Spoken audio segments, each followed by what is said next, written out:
ini di waktu ini kita sudah kedatangan narasumber kita yang bernama Saudara Tio. Iya. Ya, Saudara Tio Virus. Jadi di sini di konten ini kita mau sharing tentang horor dari kita mendengarkan dari narasumber. Dari kalau lu sendiri itu katanya gue dengar ini lu itu bisa disebut sebagai Indigo. indigo. Iya. Tapi sebelum masuk ke cerita indigo lu itu, gue mau tahu kesibukan lu sekarang ini apa sih? Kesibukan gua saat ini masih belajar sama itu tentang Jepang. Oh, lu lagi belajar SMA ya? Sama ada usaha ya? Dikit-dikit lah. Gitu. Nah, lu awal gimana lu sampai disebut sebagai indigo itu awalnya itu gimana? Jadi awalnya itu gua waktu kelas 2 itu sering banget ngigo. Jadi pas ngigo itu Kelas 2 gua SD. Oh, kelas 2 SD. Iya, kelas 2 SD itu gue sering banget ngigo. Sampai suatu malam itu gue ngigo minum air kamar mandi, satu bak yang buat mandi itu. Air keran. Ya, air keran. Terus paginya itu gue dipanggilin Ustadz, dan si Ustadz ini ngomong kalau di rumah ini ada apa aja sih. Secara spontan kan waktu kecil kan asal nunjuk aja, dan gue nunjuk aja di dekat pintu kamar mandi gue ada ibu-ibu. Terus habis itu si Ustadznya bilang iya emang ada gitu. Tapi si Ustadz ini ngomong ini anak mungkin indigo juga ke depannya. Nah dari situ gue kayak masih nggak percaya dong. Tapi seiring perjalanan waktu, begitu kelas 4 gue baru nyadar tuh ketika waktu malam Senin itu gue lagi di kamar sendirian, tapi gue ngobrol, dan kembaran gue juga namanya Tino, dia ngelihat gue ngobrol sendiri, dan gue sempat dibilang gila juga sih sama kembaran gue. Tapi gue yakin kalau itu ada orang. Jadi lu merasa ngobrol biasa dengan orang lain, tapi saudara kembar lu ini nggak ngeliat lawan bicara lu. Iya, nggak ngeliat sama sekali, dan gue sempat dibilang gila. Kelas 4 SD itu. Tapi lu dibilang indigo dari kelas 2 SD. Dari kelas 2 SD ya. Selain kelas 4 itu lu ngomong sama yang orang yang nggak lihat orang lain itu, lu ada pengalaman apa lagi? Kalau pengalaman itu lagi, gue pernah melihat ada sosok di belakang rumah gue itu, jadi dia nggak ada kepala sama sekali, jadi cuma badan, tangan, kaki doang. Dan itu dia pakai seragam kayak seragam penjajahan gitu, seragam penjajahan Seragam kayak koloni Belanda ya. Terus habis itu gue sempet takut tuh di situ karena baru mungkin kali ya, karena baru gue sempet takut. Akhirnya udah selang 3 hari gue coba interaksi dong sama si makhluk ini. Ternyata dia bekas ini tentara Belanda yang gugur itu. Di situ lu pertama kali interaksi sama makhluk. Ya itu gue pertama kali banget interaksi. Dan selama interaksi itu gimana ceritanya itu? Jadi selama interaksi itu gue nanya paling mau ngapain di sini, terus si makhluk ini ngejawab saya emang tempatnya di sini gitu. Saya udah dari dulu katanya di sini. Terus kata saya ya udah yang penting jangan ganggu keluarga saya sama teman-teman dekat saya lah gitu. Terus si makhluk ini ngejawab iya nggak apa-apa saya nggak ganggu. Nah dari situ gue mulai kayak wah enak nih ngobrol biasa juga, nggak terlalu takut banget. Nah dari situ gue jadi terbiasa interaksi kayak gini, jadi interaksi sama orang yang kelihatan. Jadi lu awalnya merasa takut ingin berinteraksi, pas setelah interaksi ya seperti biasa Iya, sih kita biasa. ngobrol gitu. Ya, jadi kayak apa ya? Istilahnya kayak ngomong biasa gitu. Awalnya takut ya, tapi kesini-kesini ya biasa lah. Nah dari situ gue mulai interaksi sama makhluk lain, dan gue punya teman di rumah itu sekitar 500 yang gak kelihatan. Wow. 500 itu gue alhamdulillahnya gue bisa masukin ke Islam semua. Jadi kalau gue sholat di rumah itu niatnya imaman bukan makmuman, bukan sendiri. Jadi lu sholat di rumah sebagai imamnya. Nah, jadi makmumnya nggak kelihatan.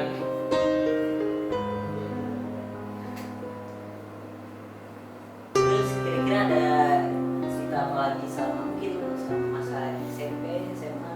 Kalau SMP paling waktu itu gue pernah, jadi gue bawa motor, tapi si teman gue ini nabrak kuntilanak, dan besokannya langsung sakit dia. Jadi teman SMP lu Iya, lagi bawa motor nabrak kuntilanak. iya nabrak kuntilanak, dan posisi gue di belakang dia langsung mundur, Lu dibonceng atau langsung dibonceng gue, langsung turun.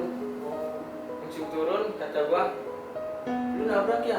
Tapi si teman gue ini nggak tahu kalau gue indigo. iya. Kata dia, enggak, gue nggak nabrak apa-apa. Terus dalam hati gue kayak, wah ini orang nabrak nih, besoknya pasti sakit nih. Pas kebesokannya bener sakit dia. Panas. Panas dingin. Terus abis itu, habis sembuh, dia cerita ke gue, yuk gue berobat nih, tapi si dokternya bilang nggak ada gejala apa-apa. Nah mungkin omongan lu bener tuh, yang pas waktu malam itu yang gue nabrak kuntilanak. Kata gue, oh iya emang lu nabrak kuntilanak, tapi lu nggak tahu kan kalau itu lu nabrak posisinya gitu, karena nggak kelihatan kan.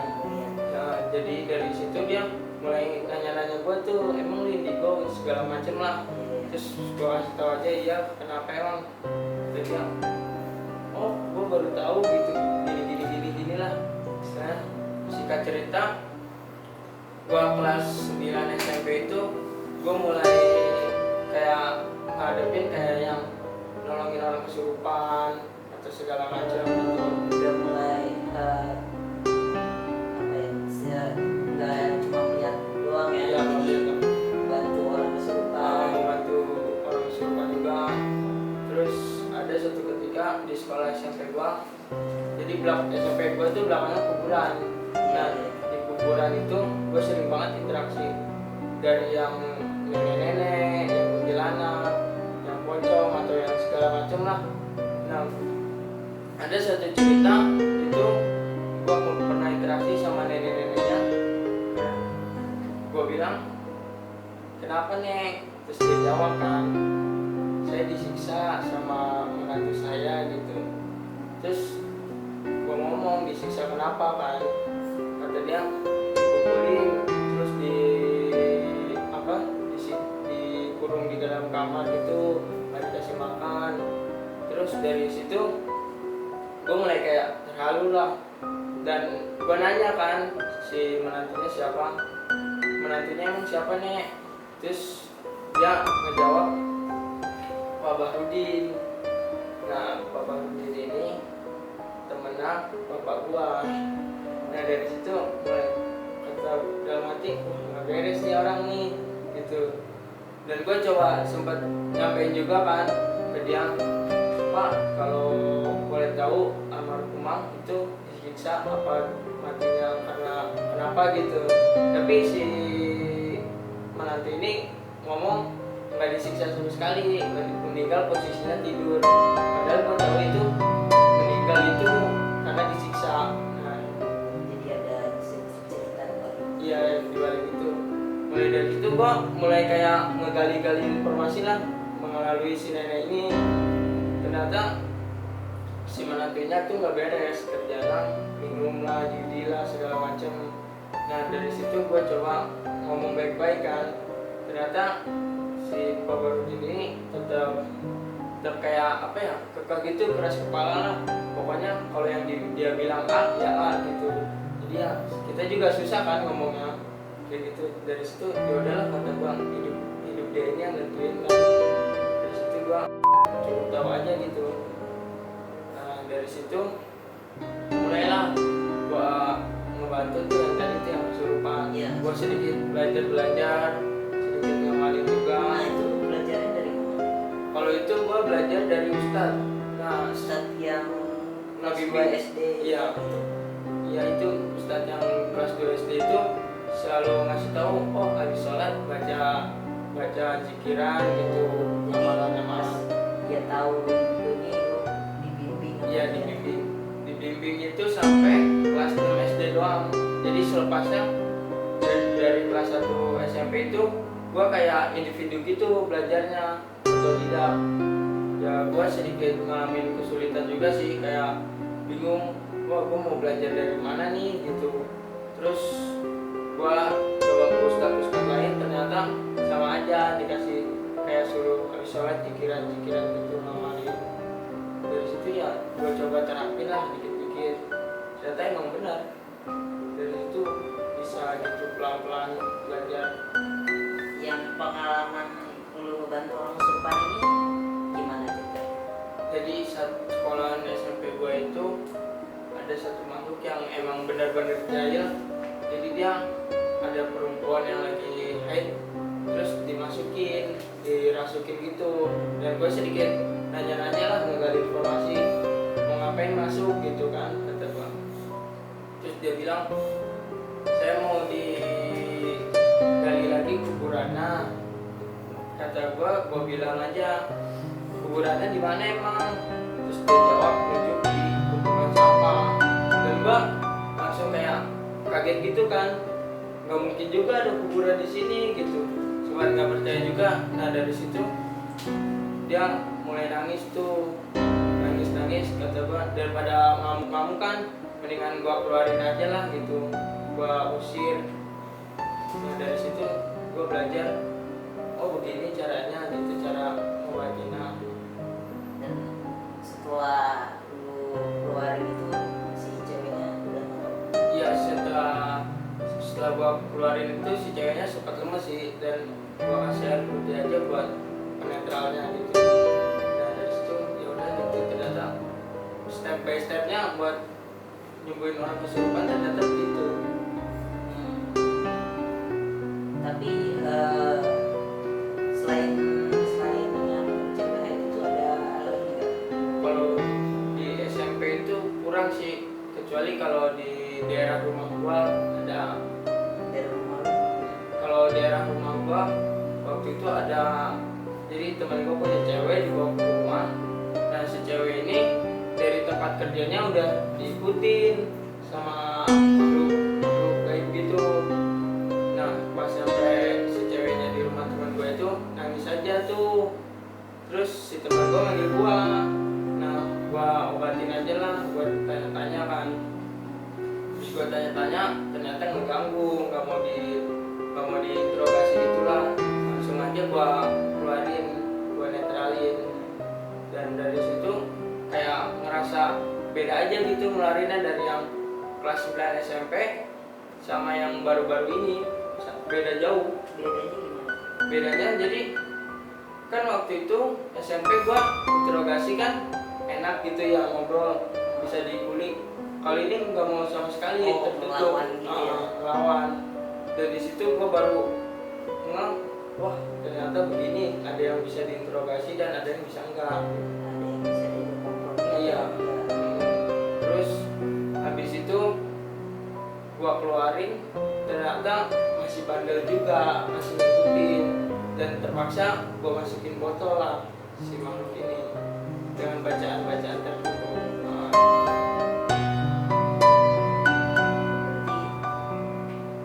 Dengan apa ya, ibaratnya individu ini ya lu bisa membantu orang lah ya.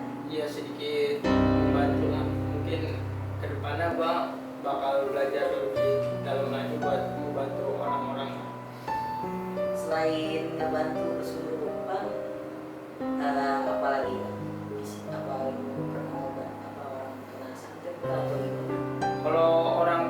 santet waktu itu gue pernah. Jadi di kontrakan itu ada orang yang kena santet. Terus ketika gue datang, ternyata makhluk santetnya itu setengah badannya itu udah, dan setengahnya lagi orang. Dari atas kepala, dari atas kepala sampai perut itu badan itu orang. Jadi dari bawah perut itu sampai kaki, itu udah empat kaki. mirip Hylos. Iya, Hylos. Terus lu ngeliat sosok itu, Gue sempat takut dulu sih, karena gue baru pertama kali ngeliat yang kayak gitulah, yang kayak makhluk-makhluk aneh gitu. Terus gue sedikit interogasi, ternyata ini kiriman dari dukun. tadi tuh lu sempat ketemu makhluk yang kaki 4 dan Badannya orang. badannya orang. Itu makhluk yang Membuat si cewek ini selalu kayak rasanya nggak tenang gitu, kayak di teror gitu lah. Iya, jadi sadar gitu. Nah dari situ gue coba interaksi sama si makhluk ini, dan ternyata si makhluk ini ngomong kiriman dari seseorang yang nggak senang sama si cewek ini. Nah habis itu gue suruh pergi kan, ternyata dia nggak mau. Habis itu gue coba interaksi buat usirnya, dan tetap kekeh si makhluk ini nggak mau. Terpaksa gue harus ke dukuna. Gue langsung dibawa ke dukuna buat bernegosiasi untuk usir. jadi lu itu ketemu dukunnya pakai jiwa lu, bukan badan lu. Bukan raga. Iya. Terus lu ketemu, Habis ketemu, gue negosiasi sedikit buat si dukuna ini ngambil si santetnya itu, si makhluknya itu. Ternyata si dukuna ini nggak mau juga, terpaksa gue yang ngusir, sedikit dibantu Ustadz juga sih buat nge-backup. Nah dari situ gue benar-benar kayak nguras tenaga dalam banget buat ngusir si makhluknya ini, karena susah banget, dan itu makhluknya udah lama, jadi agak susah ngusirnya. Udah lama.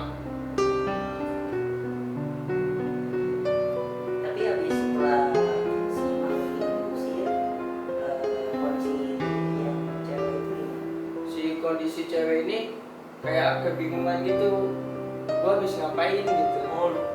Lupa. Setelah itu baru diceritain, kamu kena santet gini sama si ustadznya. Oh dia baru, si cewek ini baru nyadar ternyata kalau kena santet.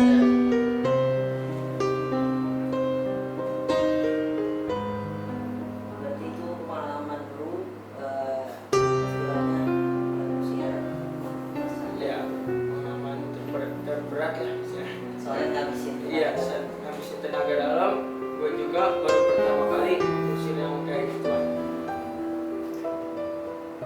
tapi emang santet itu selalu pakai benda-benda gitu ya. Tergantung si ininya, si pelakunya.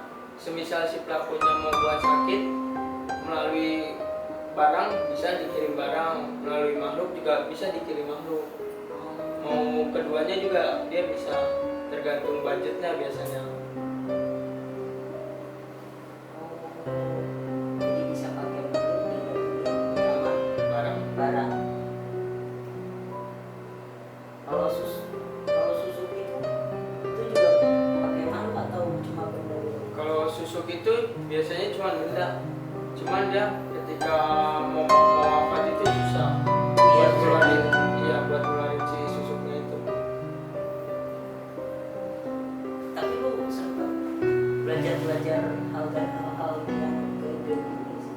Kalau belajar pasti pernah ya, karena belajarnya waktu itu gua di kampung bokap gua di Solo. Gua pernah sedikit belajar, ternyata beda caranya.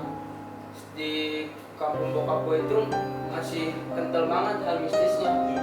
Jadi waktu lulus SD itu gue sempat pengen disuruh ke Solo buat ngedalamin ilmu gaib gue supaya kedepannya enak gitu. Tapi gue gak mau karena menurut gue anak umur segitu disuruh belajar hal gaib pasti belum berani ya, dan maksudnya mentalnya juga belum terlalu kuat lah gitu. Nah dari situ gue belum berani, dan habis SMP, lulus SMP itu gue sedikit belajar lah. Nah dari situ gue mulai berani belajar gitu. Selain pengalaman itu ada pengalaman apa? Kalau pengalaman yang paling serem yang tadi doang sih, yang musik Yang santet. usir yang Ah, santet itu. kalau yang pengalaman yang lucu-lucu juga ada. Lucu-lucu. Iya, jadi waktu itu rumah gua ada tuyulnya. Nah, gua pancing pakai duit yang logam tuh, dimasukin ke dalam kaleng. Tapi sebelumnya kalengnya itu udah gua doain kalau semisal diambil tuyulnya itu duitnya jatuh-jatuhan. Jadi gua taruh kaleng di atas kasur. Nah, si duit ini jatuh-jatuhan. Nah, di situ gua mulai sedikit ngejar-ngejar si kaleng ini karena kayak melayang-layang gitu. Nah dari situ gua sedikit ketawa sih karena oh begini ternyata bentukan tuyul gitu. Jadi kalengnya itu Terbang dan si duitnya duit itu jatuh-jatuhan. Iya. itu karena lu doain Iya. tuyulnya, jadi jatuh-jatuh. Jatuh-jatuhan buat nandain kalau si tuyul ini ngambil gitu. Tapi itu tuyul itu ngambil duitnya itu seluruh orang atau memang dia sendiri pengen ngambil? Kalau yang di rumah gua waktu itu cuman kayak tuyulnya itu kayak iseng gitu mau mainan Bitcoin. Oh. Nah tadi tuh emang ada tuyul yang di rumah lu gitu. Ya, Itu dia ngambil koinnya karena emang buat mainan. Tapi emang kan gue pernah denger itu emang ada orang yang melihara tuyul buat ngambil duit. Emang ada. Cuman kalau yang melihara gitu biasanya dia nyediain apa yang dimaunya si tuyul ini buat dia bekerja, istilahnya imbalan buat si tuyul lah. Iya. Biasanya apa tuh imbalannya? Biasanya kayak minta digendong. Jadi kalau orang lihat begini tuh, kalau yang gue lihat rata-rata pada ngegendong tuyul. Yang orang tertentu lah istilahnya gitu. Iya, terus bisa kayak yuyu gitu, kepiting kecil buat dimainin. Oh, Jadi sawah. melihara kepiting kecil buat si tuyul Iya, itu. buat dimainin. Terus sama misal si tuyulnya minta mainan, harus dibeliin hari itu juga.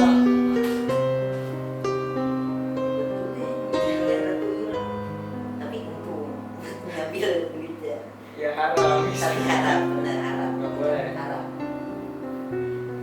Dan berarti banyak banget nih pengalaman dari lu sendiri, mulai dari yang serem sampai apa usia sampai itu, sampai yang hal konyol ada tuyul ngambil Koin. kayak apa koin yang terbang gitu. Nah selama gue pengen nanya nih, selama lu jadi indigo ini yang lu rasain gimana sih? Karena kan ini kan gue bukan indigo jadi gue nggak tahu ya. Apakah lu merasa ini beban gitu kan, lu ketemu orang yang orang lain sendiri nggak bisa lihat Iya, gitu. iya. Kalau menjadikan beban enggak sih, cuman ke arah lebih nggak enak aja. Soalnya setiap harinya ngeliatin yang kayak gituan, yang hal kayak gitu. Dan posisi belum lagi kalau setiap malam itu gua pasti nggak bisa tidur. Dan tidur itu gua jam 4 pagi biasanya baru tidur gitu. Karena hal-hal gaib dan selalu yang ngajak interaksi gitu.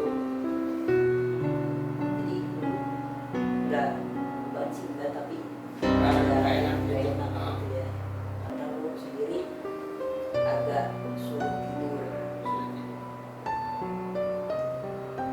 Tapi dari menjadi indigo ini lu bisa membantu orang lah ya istilahnya. positifnya bisa membantu orang, berguna juga buat ke depan aku sendiri juga. Oke, mungkin segini aja konten service cerita horor kali ini. Terima kasih Saudara Tio udah berbagi pengalaman. Sama-sama. Oke, mungkin cukup segini aja konten service cerita horor kali ini. Terima kasih Saudara Tio udah berbagi pengalamannya. Dan mungkin next ke depannya kita bakal bisa explore kali ya Bisa. ke tempat karena jujur kemarin tuh kita udah sempat explore sih, tapi karena ada yang indigo ya kita nggak lihat. Dan oke, ya terima kasih yang udah nonton. Jangan lupa like, komen, dan subscribe Studio Baru, dan follow IG Studio Baru di @studiobaru_.